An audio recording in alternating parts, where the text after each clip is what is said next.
Alright guys, so day one of documenting myself as a solo developer of my own iOS app.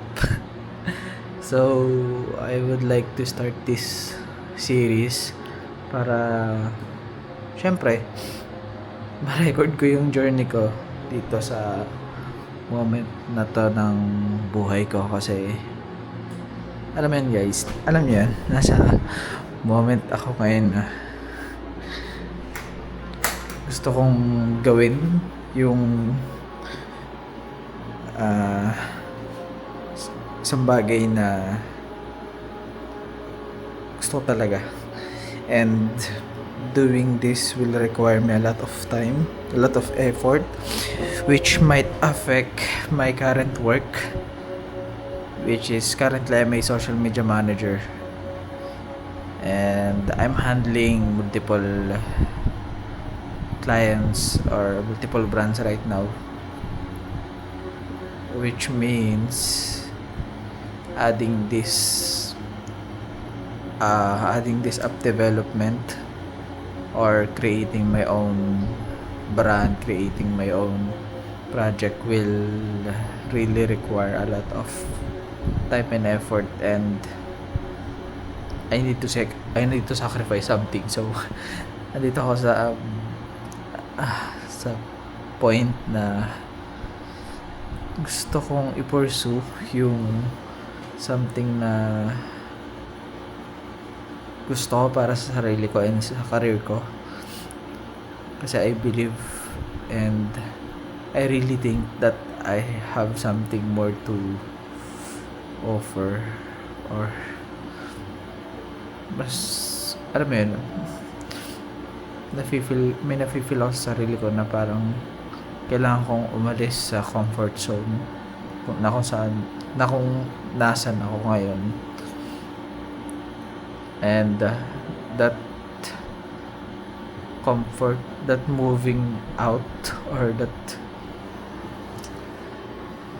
the transition that I'm thinking is, alam kong may better opportunities if try ko mag-explore pa sa sarili ko, sa skills ko, and magtiwala sa kakayanan ko, kasi as background guys, I'm currently a 4th year college student, and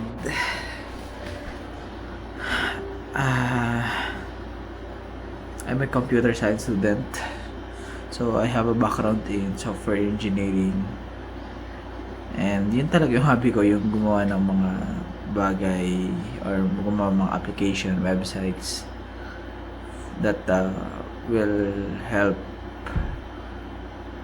or that will solve certain problems of certain type of people, and that is what really I enjoy the most. So sorry guys sa English, kasi hindi tayo magaling mag-English pero I'm trying, and that's also the reason why I am developing this application, which is a English speaking practice application. Yes, I want to improve my communication skills in English, since marami opportunities kapag marunong ako mapag-communicate using English. So yun yung una reason. Pangalawang reason na syempre makatulong sa mga tao na katulad ko na hindi naman ganun kagaling mag-English, and gusto mag-try ng other opportunities outside Philippines. So yun yung main motivation ko for creating this app. Pero yun nga, since may background Yan. So, yun nga. Since may background ako sa software engineering, and then yung current side hustle or work ko ngayon ay related sa marketing, naisip ko, what if i-try ko naman siyang gawin sa sarili ko, or i-try ko naman siyang gamitin sa akin, sa sarili ko, since I have this dream of creating my own startup, creating my own brand. And yun din yung reason why nag-aral ako ng social media management, nag-aral ako ng marketing, kasi yun na-realize ko na kailangan mo talaga marunong ka mag-market ng product or na service na gusto mo i-offer para mag-succeed. And yun yung naging reason bakit ako natuto mag social media manager, or ba't ko inaral yung skill na yun. So yun yung main motivation, which is ngayon I can say naman na napoprovide ng social media management or nung skill na yun yung mga needs ko. So yun na yun. And nasa gitna ako ngayon, nasa sitwasyon ako na kung saan nafe-feel nababurnout ka na sa paulit-ulit na cycle. Nababurnout ka na sa part na nagagawa mong i-grow or nagagawa mong i-work out yung brand ng iba, na alam mo sa sarili mo na you have something to offer din, na yun, you have something to offer din sa market, sa mundo, and hindi mo magawa yun dahil sa bottleneck or sa situation mo ngayon. And yun yung papahirap sa akin ngayon kung paano ko siya gagawin. And yun,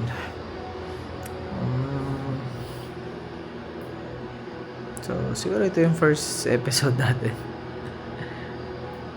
First episode, documentary na to, kasi I really want to document this for myself, na hopefully after 5 to 10 years balikan ko tong video na to, sabihin ko sa sarili ko na, ay, tuloy mo lang yan, successful ka dyan sa ginagawa mo ngayon. And alam mo, masabi ko sa sarili ko na kaya ako naging successful dahil ginawa ko tong decision na to ngayon. I want that kind of experience na kung saan nasalamatan ako sa sarili ko na nag-take ako ng risk. Kinarap ko yung opportunity na meron ako ngayon para makamit yung dream ko sa sarili ko, dream ko sa family ko, and sa mga tao na nakakasalamuha ako.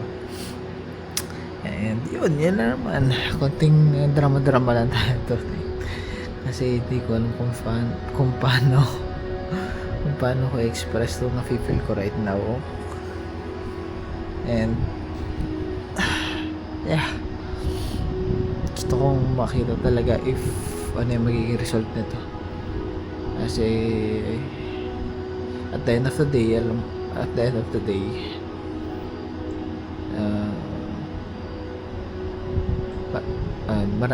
marami akong matututunan after this journey. Kung mag-succeed man ako ngayon, or mag-fail ako, for now alam ko na marami akong lesson matutunan dito sa ginagawa ko to. So ayun lang guys, so this will be my first episode, and see you sa next episode natin sa ating developers journey. Yun guys, bye.